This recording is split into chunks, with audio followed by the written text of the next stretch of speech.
Whether focusing on an individual school or across an entire district, getting the community's perspectives on how well educational best practices are being implemented is an essential requirement for leadership. That kind of perceptual data can be instrumental in helping to shape a school or district improvement plan. For example, in Massachusetts, this process occurs when a school assesses how well it is meeting the state's conditions for school effectiveness, a research-based set of educational best practices developed by the New England and the Islands Regional Educational Laboratory, a division of the U.S. Department of Education.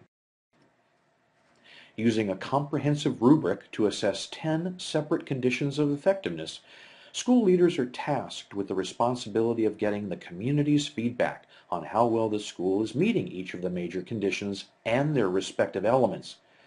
As valuable as the information is, however, practice has shown this is a very tedious and time-consuming process for a school leader.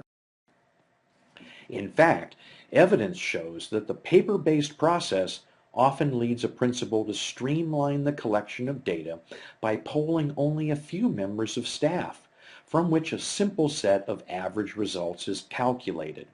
Unfortunately, this small sampling of the population leaves out important feedback from the majority of the community.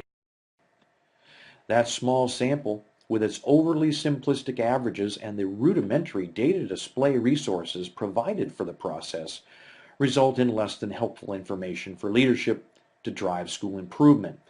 What is needed is a more efficient way to capture information from the entire community and a method for analyzing data to produce more meaningful and comprehensive information.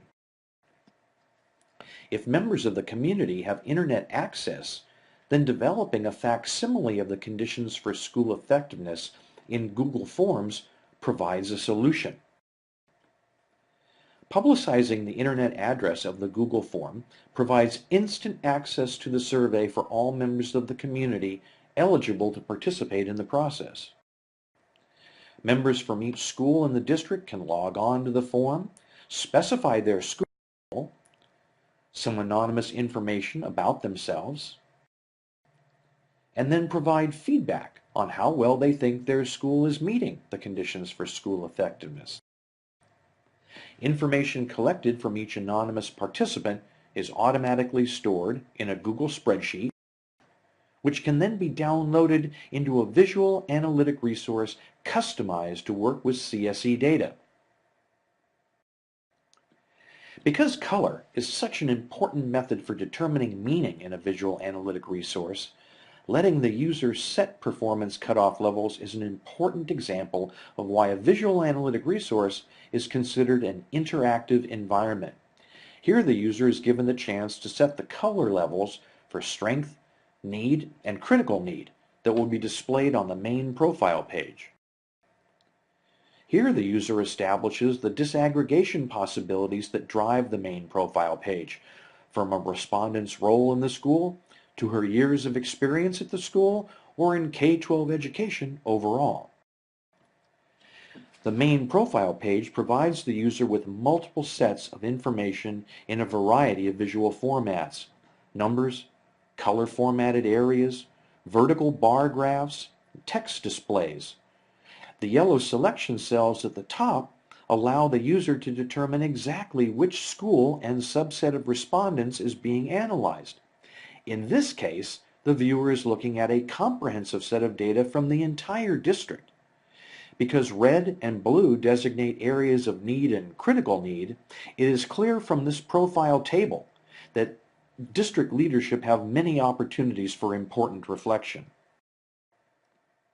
Here the user drills into the data to explore the results at a selected school, which paints a very different picture from that of the entire district.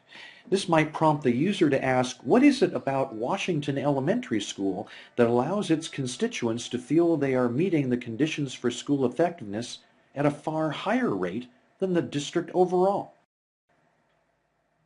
Displaying data in different visual formats is a key attribute of an effective visual analytic resource. Here the user has a chance to drill into the entire set of survey data, setting analysis parameters consistent with the questions that he or she needs to answer.